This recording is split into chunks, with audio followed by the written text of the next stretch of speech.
Today we are going to walk you through, run through, a conceptual model of word reading. This model describes two things that are helpful for teaching early reading: how readers recognize words during reading, and how children learn to read words automatically by sight without any conscious effort. The shape of this model kind of resembles a baseball diamond, so lace up your sneakers and join us as we take a jog around the bases to illustrate what teachers should know about proficient word reading processes. We like to call this model the Sound, Spelling, Meaning, or SSM model. SSM are the three things you can know about a written word: how it sounds, how it's spelled, and what it means. This may look familiar. It's a scaled-down version of the 4-part processing model that has become really popular in conversations about the science of word reading.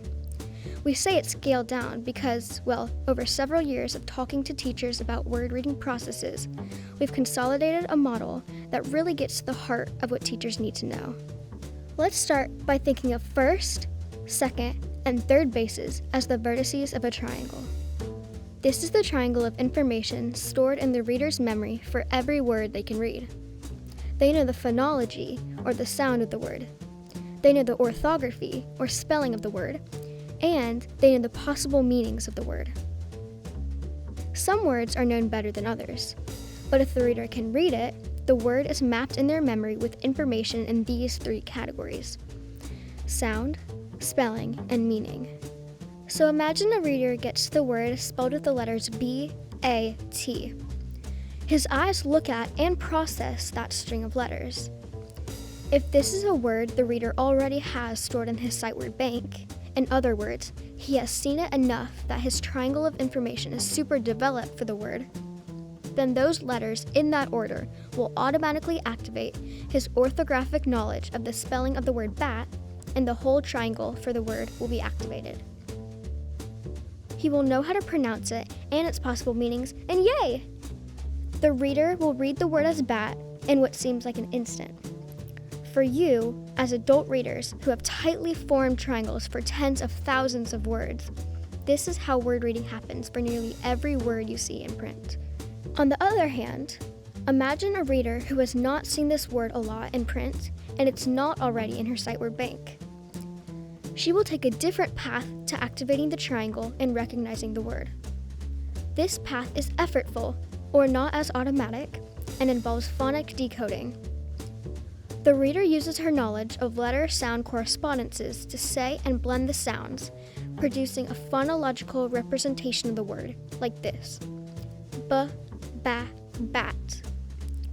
Assuming she has this word in her oral language vocabulary, when she says bat, either out loud or in her head, she will recognize it as the word bat that she has heard and seen before, and this will activate the whole triangle, and yay! She will read the word as bat, but of course, not as effortlessly as in the previous scenario. Importantly, by analyzing the letters and sounds in her decoding attempt, this reader not only recognizes the word, but also she teaches herself something about the spelling of the word, adding to her orthographic knowledge, which means that next time she sees that word, she will probably read it more easily, and after just a few encounters, it will be mapped strongly enough in her memory that it will become part of her effortless sight word bank. In other words, using letters and sounds to decode a new word is important because that is how you learn to read words effortlessly. The SSM model makes a few important things about word reading really clear. First, as you probably guessed by the order of the 3 words in the name of this model, sound and spelling are more central in reading a printed word than meaning. This might not be intuitive, but meaning is used after the reader has identified the word as something they have heard or seen before. It is not used to decode or to guess the word. Don't misunderstand. To fully read a word, you do need to recognize it as a meaningful piece of language. You need the S, the other S, and the M. If you read a word but don't have information about its meaning because it's not in your oral language vocabulary, then you really haven't fully read it, you've just pronounced it. But there is no direct path from letters to meaning, just like there's no line that connects home base and second base. All paths to reading a word go through spelling and sound. That's why phonics and phonemic awareness instruction are so important in reading development. Proficient readers recognize words based on spelling patterns and sounds, not based on context or meaning clues from the sentence. But that doesn't mean that context does nothing. Here's what it does. Think of context as an extra little path at the top of the triangle, pointing to the meaning of the word. In the previous example, the reader recognized the letters B, A, T as bat, using her phonological and orthographic familiarity with that word. But bat can mean many things. What kind of bat is this author talking about? This is where context is crucial. After recognizing that the word is bat, context can point the reader to the right meaning of the word. If she is reading about baseball, it might be a baseball bat. If she is reading about flying mammals that sleep upside down, it might be a vampire bat. If she is reading a list of words on a chalkboard, she can still recognize the word bat, even if it's not in a sentence, because automatic word reading is primarily phonological and orthographic, not contextual. In that case, though, she won't know which of the possible meanings of bat should be activated. Teachers can use the SSM model to think through what a reader is doing to read any kind of word. Let's think about a case where the kid is reading a word they have never seen or heard before, like the non-word PHABE.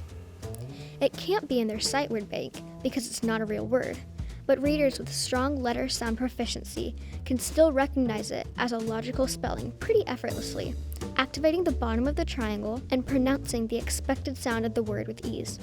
Of course, the top of the triangle wouldn't apply here because the word has no meaning for the reader because it's not in their oral vocabulary. Now imagine the case of a real word that a reader has never seen or heard before, maybe a rare word like squalor. They could use their letter sound proficiency to actively decode the word on the first pathway to come up with its phonological representation. Or, even if they have never seen the word before, some of the internal spelling patterns could be familiar to them, activating the spelling side of the triangle. Either way, the bottom of the triangle is activated, and voila! The kid reads the word. Since they don't know any meaning information about the word, the meaning part of the triangle isn't activated yet. But if the word is in a sentence that gives some clues to its meaning, this information can help complete the triangle, adding new information to the child's knowledge of that word. Notice, though, that these so-called context clues help with word meaning after or supplementary to word recognition, which was driven largely by sound and spelling. So to summarize, when a reader gets to a string of letters that make a word, that word is either already a sight word mapped in their memory with a strong triangle of information, in which case the letters are immediately recognized as a known spelling and the word is read effortlessly, or the word is not already a sight word, in which case the reader can use their phonics knowledge to decode it, producing its sound, which activates its orthographic form and the whole triangle, making the triangle stronger for next time.